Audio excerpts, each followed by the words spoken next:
Good morning to you, dear viewers, and everyone who's watching us through KTV2. Welcome to a new episode of your morning program, Good Morning Kuwait. And today, as always, we have various segments and special guests that we are so happy and pleased to have them with us this morning.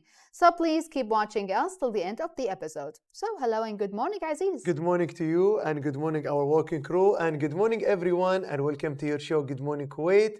This is your host Abdulaziz Darwish. We are coming to you live this morning from the Ministry of Information studios here in downtown Kuwait. As usual, we have a variety of segments with several reports. I will be with you from now until 10 a.m. And today we speak about a variety of segments. I know now already summer is coming. So what about your plans? So I know a lot of people, they are planning for their summer time. Some people are going to stay inside Kuwait. They want to travel during the summer season. So I know a lot of people, they would like to change their home decoration to make it like fitting with the summer, vibes like light colors. And some people, they love to have some plants inside their home. So what about you, Aziz? You mentioned something important because I know there is some people, they don't like to travel in summer. Yes. So they go to a array area, to we call it the house shops. They want to buy furnitures, they want to buy something, the decoration designs, and even they go to the fourth thing, to the nursery shop. They want to buy some plants, especially the desert plants, cactus and the others. Yes, that's amazing to have your plants inside home and to plant it day by day. That give you really some activities, even for children as well during the summer, vacation. It's really give them like a new hobby for them, new skills of planting,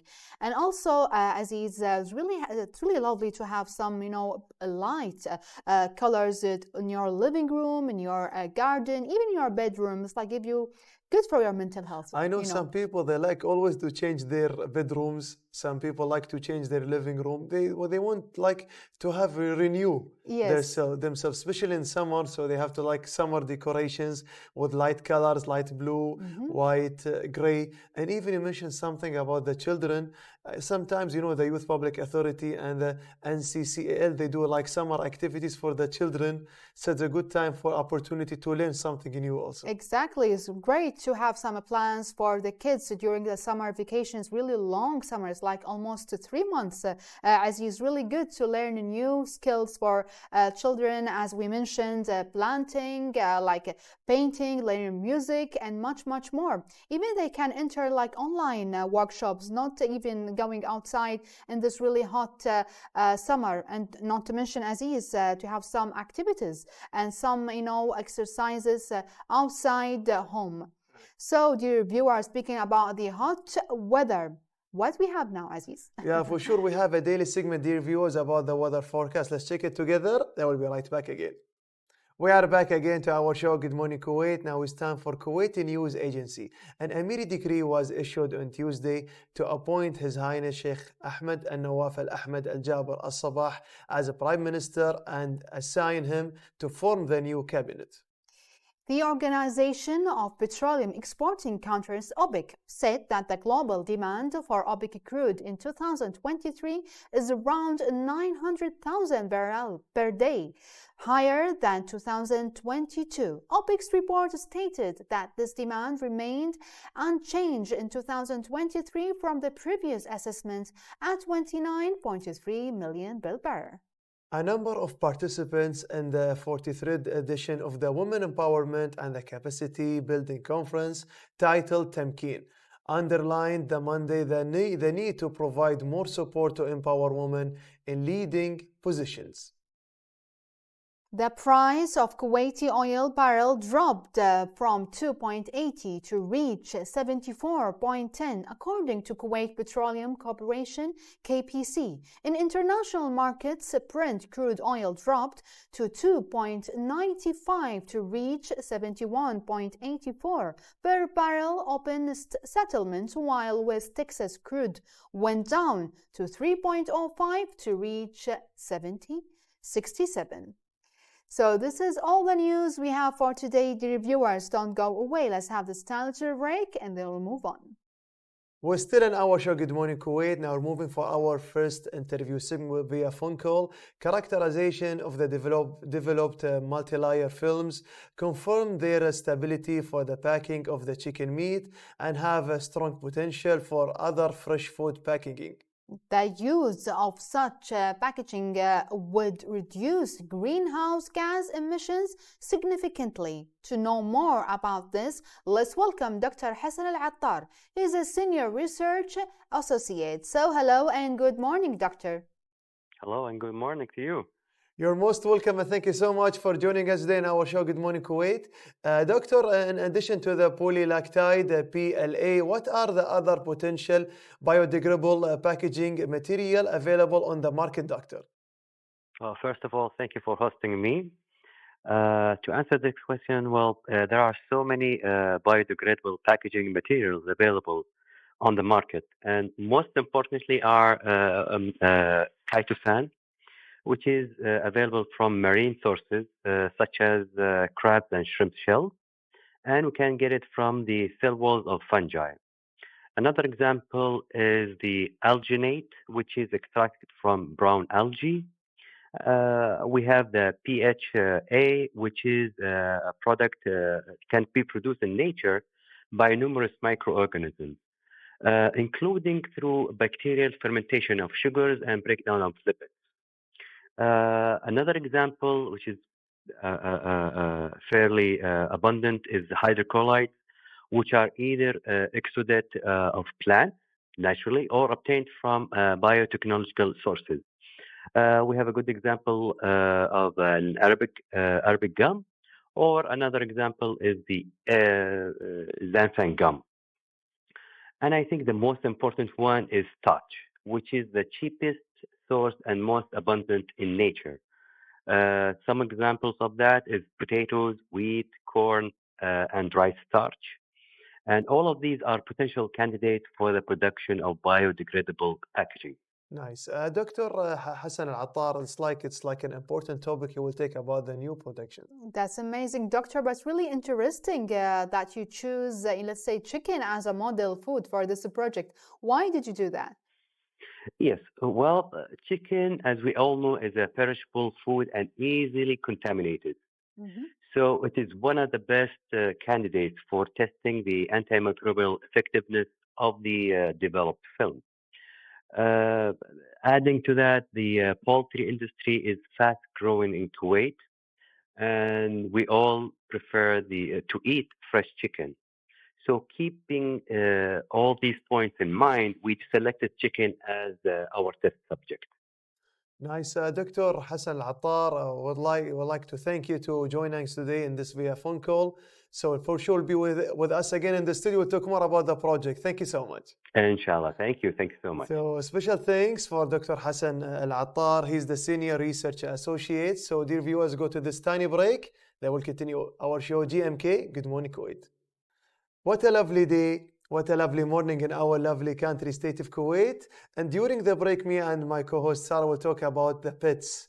Because, the pets, it's like some people now you see, it's the demand of pets are growing here to holding pets. Yes, exactly, Aziz. We know bonds between humans and dogs can be very intense and even resemble parent-infant attachments bonds. So it seems to be this specific relationship of shared understanding and close affiliation that is at the heart of the view that dogs are indeed humans' best friend. So our new colleague have a dog of her own.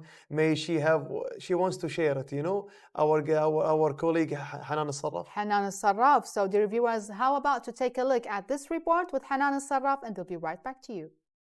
Good morning, Kuwait. This is Hanan Al-Sarraf reporting here from a very special place and someone who's going to tell us all about taking care of your dogs, when to know, are they sick, how are they feeling, and better yet, how to discipline them in a way that is very humanitarian. So here's Vernon with me today. Hello, Vernon. Hello. Hope all's well. Yes.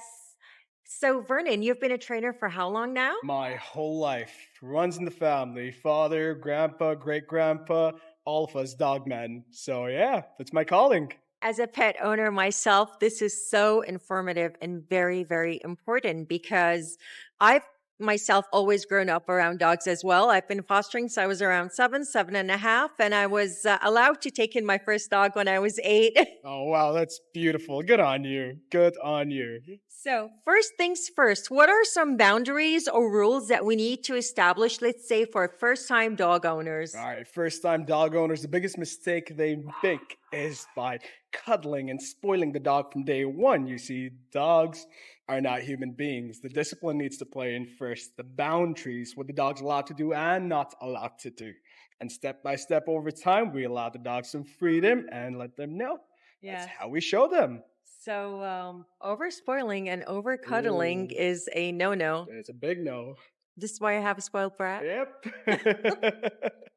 Okay, so let's talk about crate training. I know that many people feel that it's inhumane to keep a dog in a crate and what so on, but actually it's the best thing that you could ever do for your pet because it keeps them, number one, safe. Now, Vernon, what about that? Absolutely right, Hannah. You see dogs, for example, dogs in the wild. Where do they sleep? Have you ever seen wild dogs? Yeah. They dig little holes in the ground, calling them dens, and have themselves cuddled up at night to protect themselves. Stray dogs, where do they sleep? Behind dumpsters, behind under cars, just any tight, secure locations. So right now in our houses, we cannot give them an entire dumpster or bring a vehicle over, right? Yeah. So we give them these little crates, and this is how we teach them their boundaries, what they're allowed to do, what they're not allowed to do. We show them, we direct them where they're supposed to do their business, where they're not supposed to do their business. And the whole crate is actually their comfort zone. So, for example, days where we might have lightning and thundering, they escape off to the crate. That's their comfort zone. You see? And this is how we minimize behavioral problems in dogs growing up. Absolutely. I couldn't agree with you more, Vernon. This is a place that gives the dog a sense of safety. And also, what I like to do with dogs is so they just like it a little bit more, is feed them some of their meals inside the crate. Is that allowed? Definitely. That is how it's supposed to be. Okay. This minimizes the issues of dogs later on when they're all grown up, stealing human food, jumping on the tables, and robbing the delicious treat that's not necessarily healthy for them. This is how you keep your dog safe. You know, you brought up something so important, Vernon. What about feeding the dog table scraps? That little thing. For me, the way I see it is that this teaches them bad behavior and you're not enforcing boundaries. This is when dogs begin to beg. Is this true? Definitely true. Definitely true. You see, if your dog has this sense of asking for permission with what it can have and cannot have, and that's fine every now and then. But to make it a habit, this gives your dog the sense of belief that he or she could just eat whatever, whenever, however. And there are a lot of things that are toxic to dogs, so you got to watch out there. Absolutely. This is so important because lots of people give their dogs some leftover food of the human table, but there's some foods that are just so toxic, such as grapes, onions, garlics, avocado, and what else? Not to forget chocolate. Oh my God. A lot of households have chocolate here, so extremely toxic. Extremely toxic, especially dark chocolate. This is considered poisonous to dogs. And did we forget something else? Doesn't come to the top of my mind right now, but if it does later on, I'll make sure to let you know. Raisins and grapes. Definitely. Okay. Thank you so much for joining us here at Good Morning Today with trainer and coach Vernon. Thank you. Most welcome. The Energy Year, formerly known as the Oil and Gas Year, is leading an international strategic communication company that provides first-hand businesses intelligence on more than 30 energy markets worldwide. Their latest edition, the Energy Year Kuwait 2023, focuses on Kuwait energy sector, highlighting key developments and future plans aligned with the Kuwaiti Vision 2035.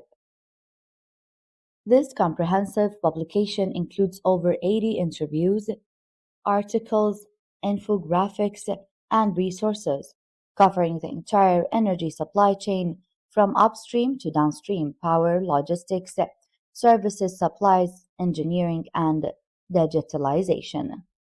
Welcome back again, dear viewers, with our first special guest for today. The Energy Year, formerly known as the Oil and Gas Year, is a leading international strategic communication company that provides first-hand business intelligence on more than 30 energy markets worldwide. Their latest edition, the Energy Year Kuwait 2023, focuses on Kuwait's energy sector, highlighting key developments and future plans aligned with Kuwait Vision 2035. It serves as a valuable resource for international investors, offering insights into Kuwait's oil and gas industry and its contribution to the country's overall economic growth. Let's welcome, dear viewers, our great unique Andra Cesara. She's a country manager. So hello and good morning, Andra. Hello, Sarah. Thank you for inviting me to your lovely emission. I'm delighted to be part of this initiative. And I would like to present our latest edition on Kuwait, called the Energy Year Kuwait 2023. Yes, we're going to talk more about the year, like Energy Year in Kuwait. But first of all, we'd like to know, Andra, what is the Energy Year in Kuwait? Thank you for that.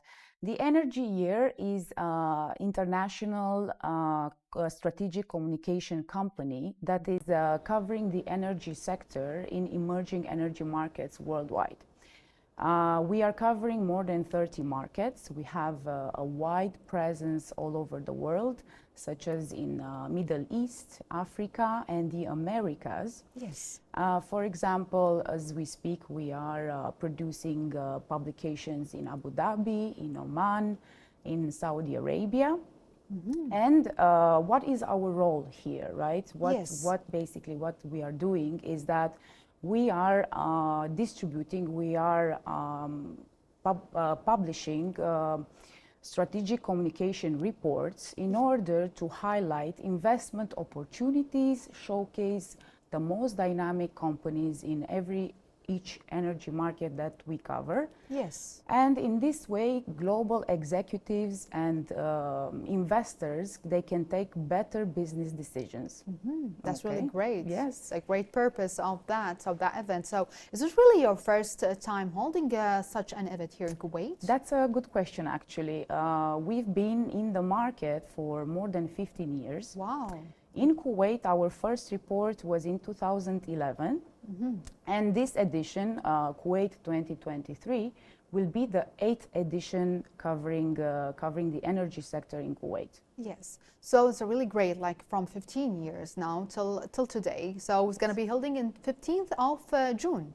So yes, basically with this book launch event, we're going to celebrate it on the 15th of June at Waldorf Astoria. What is the purpose of that, Andra? Well, the purpose of the book launch event is not only just celebrate the launch, the publishing, but also to gather the key players in Kuwait, their peers, their competitors, and as well as partners, to bring them together, discuss ideas, and of course to celebrate the acknowledgements and the past 12 months their accomplishments in the energy sector. Mm-hmm. That's really great. So we heard that you're gonna like distribute a complimentary book, as you mentioned. Yes, indeed.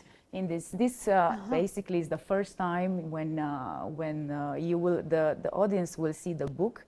We will distribute complimentary books for our partners, for our clients, and for the key players here in Kuwait. That's amazing. What is the key note for the book that really covered here? Yes, that's a very good one as well. Well, we have different chapters of the book. We cover the entire energy value chain from upstream to downstream and all the services associated. Mm-hmm. And the most important topics of the book will be projects underpinning KPC vision to achieve 4 million barrels of oil per day by 2035. Mm-hmm. Projects underpinning the new Kuwait Vision 2035, the developments also in the downstream sector and the petrochemicals, And last but not the least, enhancements and development in the digitalization. That's really great. You mentioned about the 4 million barrel of oil per year. Exactly. So how can actually Kuwait does intend to reach that amount of actually oil? Yeah, exactly. Well, right now, as per our understanding from our interview with Sheikh Nawaf Al Sabah from KPC and Mr. Ahmad Aleidan from KOC, we know that currently Kuwait is producing 2.7 billions of oil barrels per day. Yes. And it will be able to reach at 4 millions through capital investments in new technologies and also in exploring offshore. So we are talking about a historical offshore drilling campaign. Great. It's the first time that Kuwait is going offshore, so it's very exciting times around and coming ahead. That's amazing. So, Andres, really you are focusing and highlighting, as we mentioned, the developments of Kuwait Vision 2035. What else you would like to cover from that, the Kuwait Vision 2035? The Kuwait Vision 2035, basically one of the most important pillars of the Kuwait New Vision is digitalization, right? So we know that this is a hot topic, not just in Kuwait. Is a hot topic everywhere in the world. Exactly. We know that digitalization will enhance Kuwait to move forward and also will enable oil and gas sector to basically be more developed and through IT solutions. KOC and KPC basically they can upgrade their efficiency and operations and potentially drive decarbonization. Right. So there is a cooperation between KOC and the sector, isn't it? Yes, exactly. So when we're talking about digitalization, we are also talking about digital oil fields. Okay. How certain companies in Kuwait, they can contribute with their IT solutions in making the sector more efficient. Because here in Kuwait, when we say oil and gas sector, we talk about mature fields. We know that most of the fields here in Kuwait are mature. Yes. So through digitalization, Kuwait basically it will be enhanced, its oil and gas sector, and it will be able to reach this high goal of 4 million of oil per day. Yeah. That's great. So Andra, let's talk now about that downstream sector. We'd like to know how significant Kuwait's development, the latest development in downstream. Right. The downstream sector looks promising as well. It has been flourished by key projects such as Clean Fuels project developed by KMPC. Yes. Well, this is one of the most prominent projects in Kuwait's history downstream sector. And also Al Zur refinery developed by KIPIC and the petrochemical complex in Al Zur. So these two we are talking very thoroughly in the book, and we are hoping also other projects to be released in the coming years. Hopefully. So what makes this year's really special in this event? What makes this really event special from all the previous events? Actually? Yes, well, the thing is that first and foremost, we are presenting our book with the rebranded version, because before we were known as the Oil and Gas Year. Now we are called the Energy Year because we wanted to expand our horizon beyond fossil fuels. For example, here in Kuwait, our main focus still remains oil and gas. Yes. However, now we are able to include more ideas, more projects under our umbrella into the renewable sector, into low carbon technology, and also to follow this global trend towards green and sustainability. So first and foremost, the rebranding. We are introducing the rebranding. Second, we are going to have our keynote speaker, Mr. Aleidan, Mr. Ahmad Jaber Aleidan from KOC. He will be opening also with a keynote speech, and followed by an award ceremony. During this award ceremony, we will celebrate the accomplishments made by 8 companies in Kuwait. Basically, we are giving them awards for their track record in 2022 and 2023. So it will be an interesting event. We are bringing these people together, this also to facilitate them to connect with each other. So this is, we are planning actually to reproduce this experience over an year after year. Yes. And not only just in the area of book launch events, but also around the strategic roundtables, because this is what we do. We are also enabling different discussions and key executives to brainstorm on different topics in the energy sector. That's what makes it really amazing, actually. That's why it makes it special and amazing for this year. And best of luck of such a great event. Thank you. Andra. Thank you. Thank you. What is your, let's say, last question about your future agenda? Yes, it's a great question. Definitely, we will be coming back in Kuwait year after year. We are seeing that the market is becoming positive as well, and there's so much untapped potential. Kuwait has a lot to offer, not only here locally, but also on the global scale. For example, the Clean Fuel Project is a statement that actually Kuwait can supply the energy demand internationally. And for these reasons, we are here to promote Kuwait as an investment destination, you know. We are inviting companies here because we know that there's so much potential. Having that said, we are also planning to open more markets. Here, I mean, in Middle East, we are talking about potentially opening Qatar as well. We have done projects there in the past, but we are trying to go back there as well. And also in other markets in Africa, for example, Mozambique.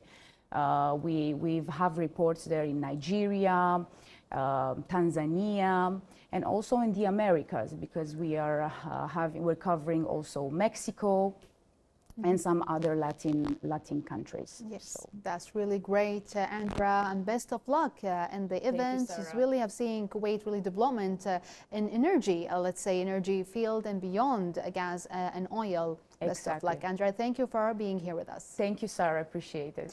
Big thanks and appreciation to our dear guest, Andra Cesara. She's a country manager. So we know, as dear viewers, let's have this tiny little break, and then we'll move on. Good morning, Kuwait. This is Aziz. In the last segment, we spoke about amber and masabih. And today, in this segment, we will speak about bracelet and necklaces. In the making of bracelet and necklaces, we usually cut a stone, an amber stone. So once I drill it and shape the bead, I keep it in a gold pendant using the help of the goldsmith. And I did that for my mother and some of my family members. In the process of making a misbah, which is a rosary or a necklace or bracelet, we usually go through several steps, which is by order. At the beginning, we use a bandsaw to cut the stones into slices, and then we cut it into barrels, and then we decide the length of the bead itself. Then we drill the bead, and then we shape it. Necklace or bracelet, we usually go through several steps, which is by order. At the beginning, we use a bandsaw to cut the stones into slices, and then we cut it into barrels, and then we decide the length of the bead itself. Then we drill the bead, and then we shape it, and then we sand it. After that, we polish it. According to the misbah, the other part of the misbah, we can shape it or do it on the lathe machine. By the way, there is 4 main machines in shaping and making a misbah or bracelet and or necklaces. The main or the first machine, which is the bandsaw or the table saw. And this saw, usually we cut the stones into slices, and then we cut them into barrels, and we decide then the length of the which is shahid and the beads. Then the next step, which is the other machine, and which is one of the most important machines in our job, which is the lathe machine. The lathe machine, we drill the beads, we shape the shahid, we shape the other part of misbah, and then we can go to the other step, which is bead sanding or sanding machine, to shape the beads and sand it. After that, we go to the last step, which is one of the most even steps, which is polishing the beads and the whole misbah. As I said, in the sanding process, we have different type of sanding papers, which is mainly used in sanding process.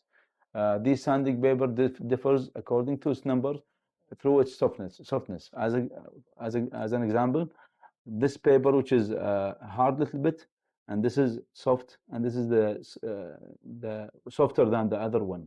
And this process, once we finish it carefully, we can go and then to the other process, which is the polishing. I hope that I gave you good information about Misabih. Thank you for being with me. Food safety is a major concern around the globe, and recent pandemic remind us for a supply of safe food. To provide a safe food throughout the supply chain, packaging has an important role. The project has been completed successfully with many research findings.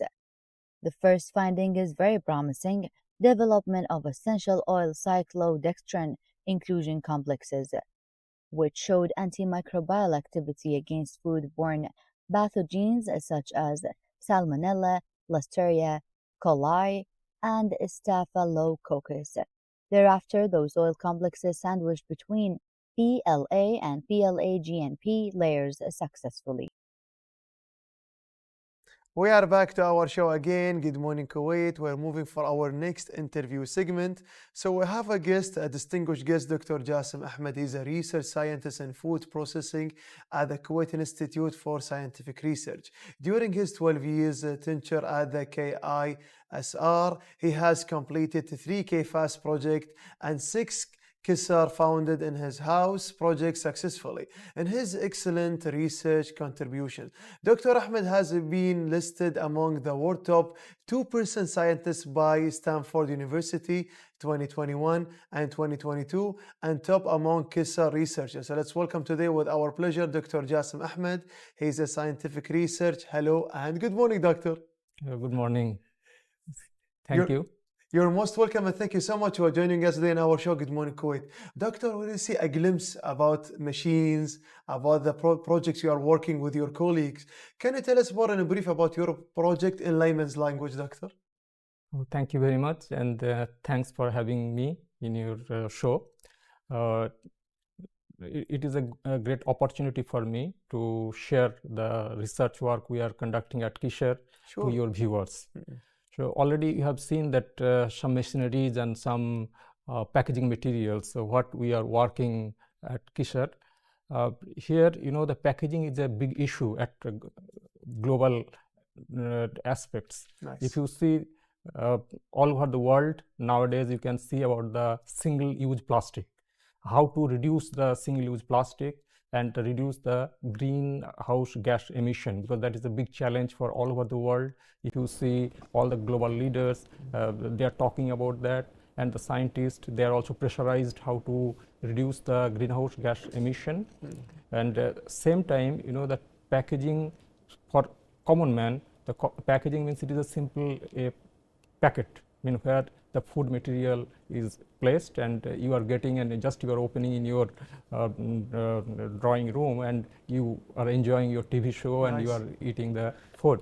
Nice. So doctor, about this kind of a process, this is like the brief about the project in brief. So Albert Einstein said before in his famous quote, if you can show or share your project to kindergarten or young children, it means you are very expert in your project, you are into it. So I can say when you share it now, I already understand what you are saying to the viewers. Thank you so much for this information. So when we talk about another topic about the biodegradable polymers, I know like this kind of project, it needs, like we call it, the biodegradability. Can you share it to us more? Well, thank you, and it is an excellent question. Biodegradability is very important. If you see, even in Kuwait, everywhere the plastic.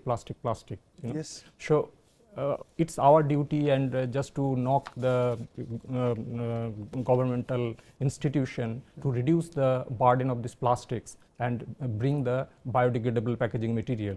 Biodegradable means which will degrade with the soil or the environment with the help of some enzymes, some bacteria, and there is no bad effect on that, and it will be recycled. If you compare with the non-biodegradable plastic materials like polypropylene, polyethylene, nice. HDP, LDP, PET, the water bottle, if it has to degrade, it will take 1,000 years. So it is a big problem and a big challenge for us. Nice. So that aspects, the biodegradability is very important, and all over the world people are working on how to get the biodegradable polymers and packaging materials. Nice. This is about, we call it the challenges for biodegradability. But what about the essential oil and packaging materials?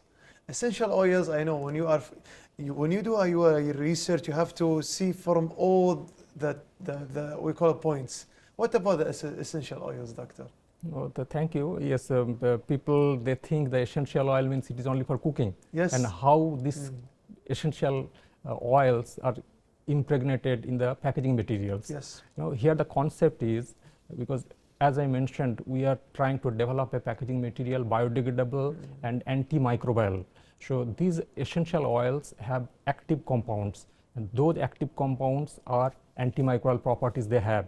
So what we are going to extract from that, we are extracting the bioactive compounds and we are putting in the packaging materials. So there is another challenge. I mean, you know that essential oil or the fragrance, if you keep anywhere, it will go out. So in this project, what we did, we just arrested this essential oil in a cyclodextrin complex. Okay. It is like a cage, where a cage means you are putting the oil. This is how you are handling them? Yes, means it is like a cage. You put it there. Then there is a technique. It is called encapsulation. Okay. So encapsulation means your oil cannot escape. Okay. And we can control when the oil we need to escape. Then we put in our packaging material sandwich between the two packaging materials, and it is called the controlled release of the oil. So we design in such a way that during the transportation or storage, this oil will come out, and this packaging is also called another name, active packaging. Active packaging, yes. Yeah, active packaging means your packaging material is active. Nice. You know that there is a chance of contamination. Yes. It is called, one is called post-process contamination, means the product is coming out from the industry, it is sterile, but again there is a chance of contamination, means from the workers, from the machine, from different sources. Nice. So this active packaging, I mean, if there is a residues of the bacteria or microorganisms, so during this transport or storage, our active compounds, they will fight with this bacteria, and it will bring a food safety. So this packaging material also another point is bringing, that is a food safety to our society. And also when you mention about the essential oils and how you are handling them and the process, you make it very simple, doctor. Thank you so much. So let's talk about the multi-layer films. I know, see the points we are talking, it's like from the project, from all the points. So what about the multi-layers? Okay, so let me show you one packaging material. Yeah, show me if you have. So say this is a single layer plastic. Okay. Single layer means just only, show it like this to the camera and you are talking. Yes. So only one layer. Okay. So one layer, and it is a transparent. Yes. And if we put another layer, so this is called single layer film. Single layer. This is a bilayer. Bilayer. Two. And I didn't bring more. So if I put another one, so that is a tri-layer. Tri-layer. What we did the tri-layer. And why tri-layer? Because as I told you that the encapsulated that oil. Oil was in between. We put the sandwich, and another side is the another nanomaterial we put it. Yes. Nanomaterial mean why? Because that can withstand the mechanical stress, and inside which is coming to the food surface, that is the polylactide, that is the biodegradable polymer, and it is totally inert, and there is no effect on your food materials. Nice. So multi-layer means there is many layers there. Nice. So the thing is, like, you're just like holding more layers to be more thicker. You can put two things together, right? But the interestingly, it is not thicker. Not thicker. No. It is very thin, micrometer scale. Yeah. So for example, if you compare with the single layer and multi-layer, in terms of thickness, it is the same. Yes. Only what we are doing, that the thickness for each individual layer we are reducing. Okay. So ultimately, you don't feel it is a multi-layer. No, I don't feel it. Especially if you see the potato chips or coffee or tea, those are multi-layers. Multi-layers, yes. But people, it is so thin, they thought, oh, it is a single layer. Nice. So that's the thing is, like, the layers, like, when I holding the layers, I can feel it, like, it's very strong, even it's very thin, but the thing you're already focusing to, because you are creating something, a new projects for the people, it's easier to carry also. It's like too many benefits about the layers, right? Yes, you know that what we did, I just tell you what are the advantages, why we make the layers, and definitely the price is going high when you are putting the more layers. And here you see that we put the essential oil. Essential oil is expensive. Yes. But the beauty of this thing, it is a natural. We are getting the plant. So now we are trying to avoid the chemicals. So this is natural. There is no side effect. Number one. Number two is we are using the biodegradable. So we are caring for the environment. After 6 to 9 months, these films will be degraded.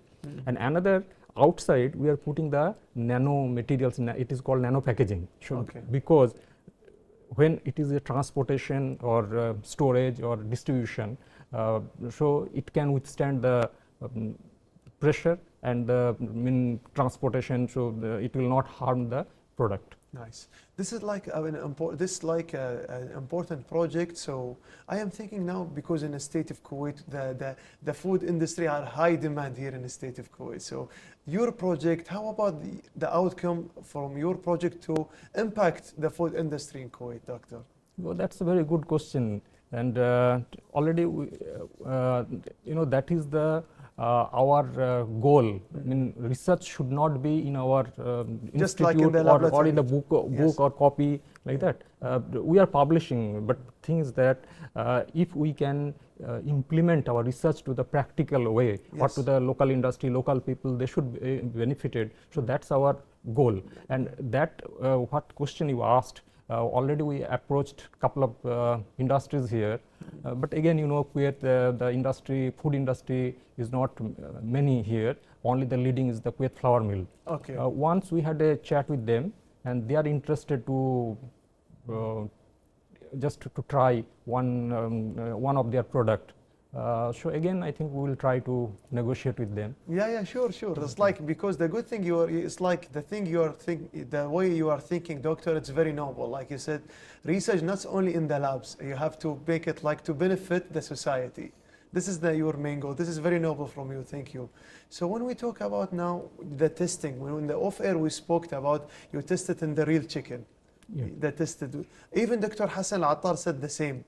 Why are you trying to test it for chickens? Yes, that you have to test with a food material which has prone to some disease. This is the foodborne disease. Number one. Number two is the chicken is very popular. Yes. Many people, they have a problem with the red meat. Yes. Red meat. But So chicken is very popular. Right. And second is, it is a good nutrient source for the microorganisms. They can grow easily. So if we can able to arrest the microorganisms in the chicken, so it is easy for other product. So that is our one of the test ways to test the materials. If we are successful for chicken, then it is also applicable for the red meat, then dairy products, all the products we can. So it goes me to another question, because now you are trying to test it in the chicken. I want to be in the Kuwait market. So what do you think you can share to us about the local food industries have already adopted the biodegradability? That's a big challenge. There are a couple of issues are there. One is this biodegradable packaging material. One, what we are using, polylactide, it is the most successful. Okay. But the price is very high. So industries, they don't want to adopt. Their product cost will go increase, but it is not tremendous, but still they are hesitant. Okay. So we hope tomorrow they will adopt this biodegradable packaging material, and the price will increase, maybe maybe 10 20 fills for packaging, but people will bear it. Be better and better and better. We can say all the time, doctor, that good times run very fast. We didn't fill the time. Thank you so much for joining us today, but for sure you'll be here again. We'll talk more about the project. Thank you so much. Okay, thank you very much. Okay, thanks for your time. Yeah, we are very proud of you. So special thanks to our guest, Dr. Jassim Ahmed. He's a scientific researcher. Dear viewers, let's go to this tiny break. They will continue. And we come back again, dear viewers. We reached the end of our episode. I hope you enjoyed it as much as we did. See you for our next one, and have a lovely day. Have a good day. See you tomorrow.